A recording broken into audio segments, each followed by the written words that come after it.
Hello everyone. In this video, we'll be discussing about chapter 2, that is chapter 2 of Indian Contract Act. We'll be discussing from section 10 to section 19A, and remaining sections of this chapter we'll discuss in next video. So let's begin. Section 10 बात करता है what agreements are contract, कि कौन से agreement है जो कि contract होंगे. क्या बता रहा है?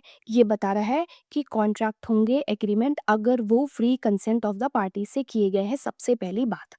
दूसरा ये कहता है कि वो जो पार्टीज है जिनकी फ्री कंसेंट है वो पार्टीज कैसी होनी चाहिए, वो पार्टीज कॉम्पिटेंट टू कॉन्ट्रैक्ट होनी चाहिए.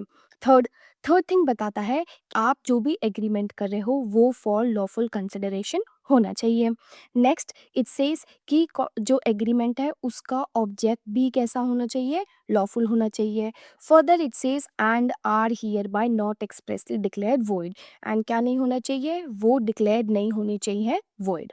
तो क्या बताया इन्होंने? बताया कि पार्टीज की फ्री कंसेंट होनी चाहिए, वो जो पार्टीज हैं वो कॉम्पिटेंट टू कॉन्ट्रैक्ट होना चाहिए, for lawful consideration lawful object होना चाहिए, and lastly not hereby expressly declared as void. Further कि ऐसा कुछ भी नहीं है इस सेक्शन के अंदर जो कि अफेक्ट करेगा कोई भी लॉ इन फोर्स, जो कि क्या रिक्वायर करी है कि भाई रजिस्ट्रेशन होना चाहिए या फिर इन राइटिंग होना चाहिए, या फिर क्या, या फिर प्रेजेंस ऑफ विटनेस ज़रूरी है. तो अगर ऐसा कोई भी रिक्वायरमेंट है किसी भी लॉ के द्वारा फॉर टाइमिंग इन फोर्स, तो उसको अफेक्ट नहीं करेगा ये सेक्शन, दैट इज वो सब एडिशन में होगा. Next further we have section 11 जो कि बात करता है कि कौन सी पार्टीज जो है वो कॉम्पिटेंट टू कॉन्ट्रैक्ट होंगी. इट सेज दैट हर व्यक्ति कॉम्पिटेंट होगा कॉन्ट्रैक्ट करने के लिए जो कि क्या है, मेजर है, that is age of majority reach कर ली है. Further is of sound mind है, एंड जो कि डिस्क्वालिफाइड नहीं है किसी भी लॉ के द्वारा टू विच ही सब्जेक्ट, ऐसी लॉ जो कि जिसके वो सब्जेक्ट टू है. फिर आता है सेक्शन 12 जो कि बात करता है what is a sound mind for purpose of contracting, कि कब माना जाएगा साउंड माइंड है किस लिए, for purpose of contracting. It says that a person is said to be of sound mind, माना जाएगा कि जो व्यक्ति है वो साउंड माइंड का है अगर, कब, दो बातें इसमें याद रखनी है. पहली बात कह रहा है कि जब जिस समय पे वो कॉन्ट्रैक्ट कर रहे हैं वो केपेबल है उस पर्टिकुलर कॉन्ट्रैक्ट को समझने के लिए, that is capable of understanding it. On the other hand दूसरी बात कह रहे हैं एंड क्या कर सकते हैं, वो रैशनल जजमेंट भी फॉर्म कर सकते हैं कि सही है या गलत है, मेरे फेवर में है कि मेरे फेवर में नहीं है, वो रैशनल जजमेंट फॉर्म कर सकते हैं as to its effect upon his interest, कि ऐसे कॉन्ट्रैक्ट में एंटर करने से उनके इंटरेस्ट पे क्या इफेक्ट पड़ेगा.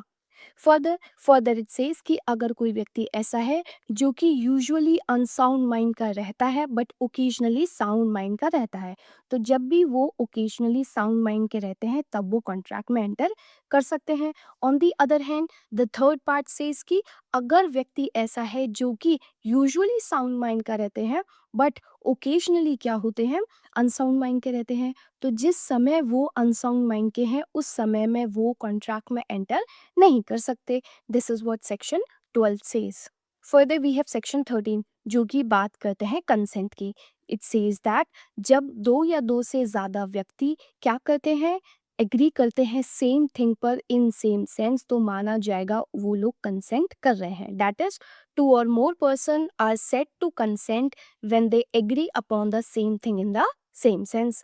सेक्शन 14 बात करता है फ्री कंसेंट की. कंसेंट जो है जो कि अभी सेक्शन 13 में डिफाइन कर रखी है वो फ्री कब होगी. इट सेज दैट कि अगर फॉलोइंग फैक्टर्स जो बता रखे हैं इनसे कंसेंट अफेक्टेड नहीं है तो माना जाएगा कि कंसेंट कैसी है, कंसेंट फ्री कंसेंट है.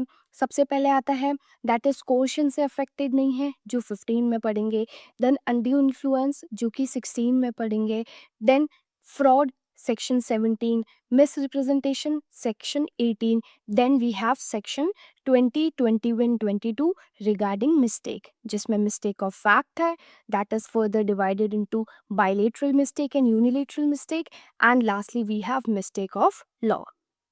This is what section 14 says. Further comes section 15 जो कि define करता है coercion, कि coercion क्या है. It says that coercion का मतलब है committing या फिर threat करना, threat to commit.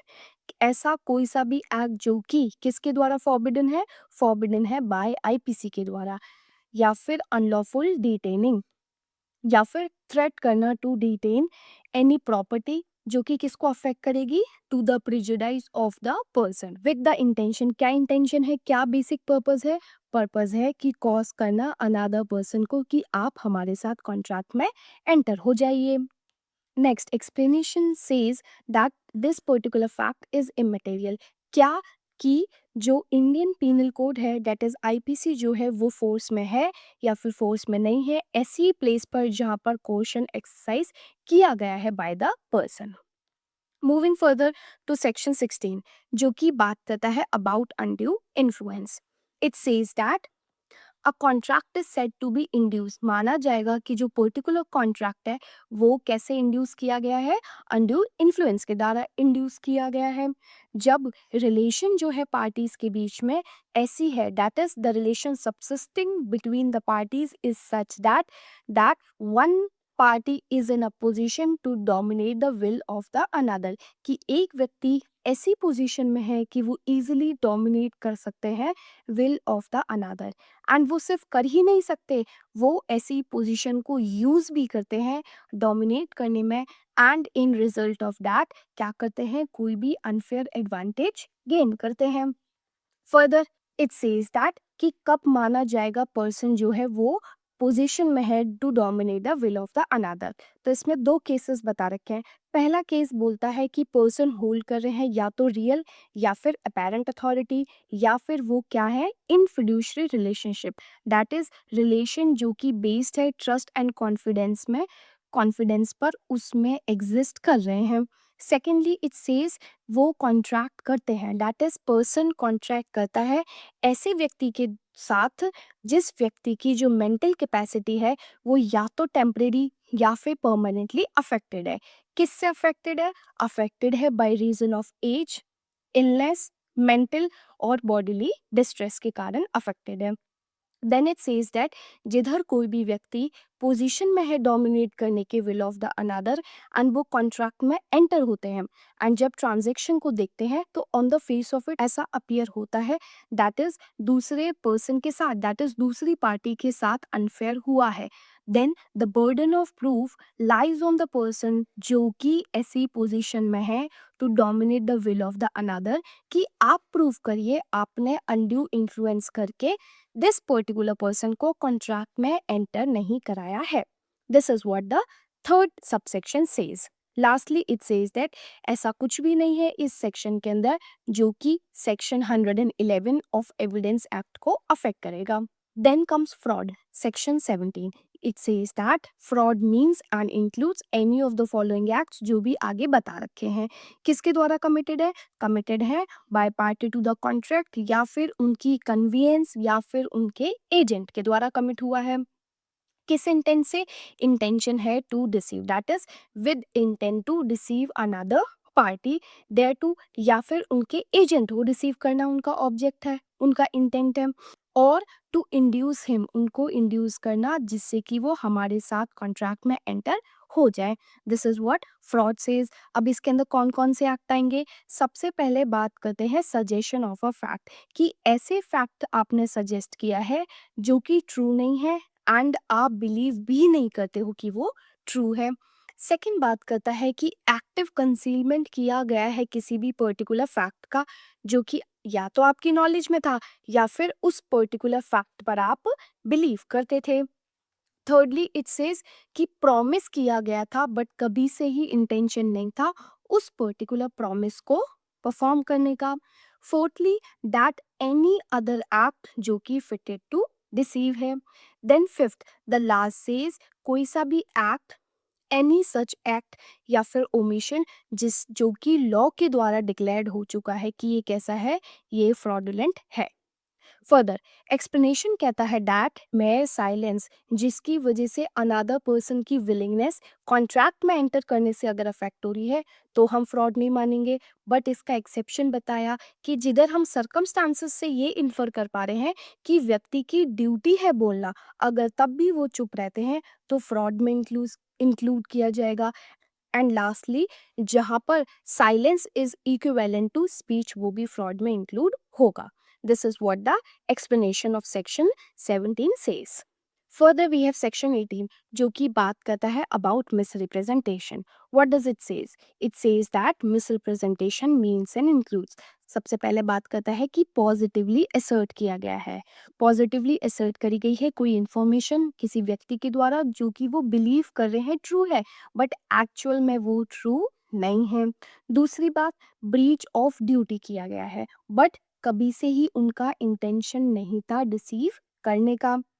एंड क्या करते हैं, वो गेन भी करते हैं कोई एडवांटेज ऐसे ब्रीच करने से. थर्ड, हाउएवर क्या करते हैं, कॉज करते हैं innocently a party to agreement to make a mistake as to substance of the thing. जिस सब्जेक्ट पे कॉन्ट्रैक्ट बेस्ड है उस मटेरियल थिंग के बारे में इनोसेंटली कॉज करते हैं अनदर पर्सन को मिस्टेक करने में. हेंस इन 3 वेज बताया गया है कि मिसरिप्रेजेंटेशन हो सकता है. सबसे पहले पॉजिटिवली असर्ट किया गया, सेकंड वाले में ब्रीच ऑफ ड्यूटी हुआ बट कभी से ही डिसीव करने का इंटेंशन नहीं था, and lastly however innocently cause किया अनदर पर्सन को किसी भी सब्जेक्ट मैटर ऑफ थिंग के बारे में कोई भी मिस्टेक मेक करने में. मूविंग फर्दर विद सेक्शन 19 जो कि बात करता है about voidability, that is voidability of agreement without free consent. अगर आपने फ्री कंसेंट से एग्रीमेंट नहीं किया है तो वो वोइडेबल हो जाएंगे. It says that when consent to an agreement caused करी जाती है, कैसे, या तो कोर्शन से, फ्रॉड से, या फिर मिस रिप्रेजेंटेशन से, तो agreement is a contract voidable. किसके ऑप्शन में, उस व्यक्ति के ऑप्शन पे जिसकी कंसेंट ऐसे कॉज करी गई थी, या तो फ्रॉड से, मिसरिप्रेजेंटेशन से और कोर्शन से. Further it says that a party to a contract जिनकी कंसेंट फ्रॉड से या मिसरिप्रेजेंटेशन से ली गई थी, मे इफ थिंक फिट, अगर उनको सही लगता है तो वो इंसिस्ट कर सकते हैं कि contract shall be perform, and हमें ऐसी पोजीशन में रखा जाए जिधर ऐसा फ्रॉड या फिर मिस्टेक से जो भी रिप्रेजेंटेशन किया गया है वो अगर ट्रू होता. This is what it says. Then comes the exception जो कहता है दैट अगर कंसेंट मिस रिप्रेजेंटेशन से या फिर साइलेंस जो फ्रॉड वाले सेक्शन में हम पढ़ के आए थे उससे कॉज करी गई है, then the contract nevertheless is not voidable. तो कॉन्ट्रैक्ट क्या नहीं होगा, कॉन्ट्रैक्ट वोइडेबल नहीं होगा अगर पार्टी जिसकी कंसेंट ऐसे कॉज करी गई है उनके पास मीन्स थे डिस्कवर करने के, ट्रुथ डिस्कवर करने के with ordinary diligence. Lastly comes the explanation कि पार्टी के द्वारा फ्रॉड या फिर मिसरिप्रेजेंटेशन एक्सरसाइज तो किया गया, बट सामने वाली पार्टी ने इसके बेसिस पर क्या नहीं किया, इसके बेसिस पर कंसेंट नहीं दी गई, तो जो कॉन्ट्रैक्ट होगा वो वॉइडेबल नहीं होगा. Further the last section of this video, it is section 19A जो कि बात करता है power to set aside contract induced by undue influence. Fraud का पढ़ लिया, क्वेश्चन का पढ़ लिया, मिसरिप्रेजेंटेशन का पढ़ लिया अंडर सेक्शन 19. अब आती है अनड्यू इन्फ्लुएंस की. It says that when consent to an agreement undue influence से कॉज करी गई है, देन एग्रीमेंट क्या होगा, इज आ कॉन्ट्रैक्ट वॉइडेबल. किसके ऑप्शन पे, उसी पर्सन के ऑप्शन पे जिनका consent was so caused by ऐसा अनड्यू इन्फ्लुएंस एक्सरसाइज करके. Further it says any such contract set aside किया जा सकता है या तो एब्सोल्युटली, या फिर अगर पार्टी जो कि एंटाइटल्ड है इस पर्टिकुलर कॉन्ट्रैक्ट को अवॉइड करने के, उन्होंने अगर कोई भी बेनिफिट रिसीव किया है तो अपॉन ऐसी टर्म्स एंड कंडीशंस जो भी कोर्ट को डीम फिट लगती है, कि या तो आप एब्सोल्युटली सेट असाइड कर दो, नहीं तो देख के कि अगर कोई बेनिफिट रिसीव किया है अदर पार्टी ने तो कोर्ट को जो भी रीजनेबल लगता है टर्म्स एंड कंडीशन कॉन्ट्रैक्ट की देख के उतने एक्सटेंड तक क्या किया जा सकता है, सेट असाइड किया जा सकता है. This is what section 19A says. That's it. Remaining part we'll discuss in the next video. Thank you.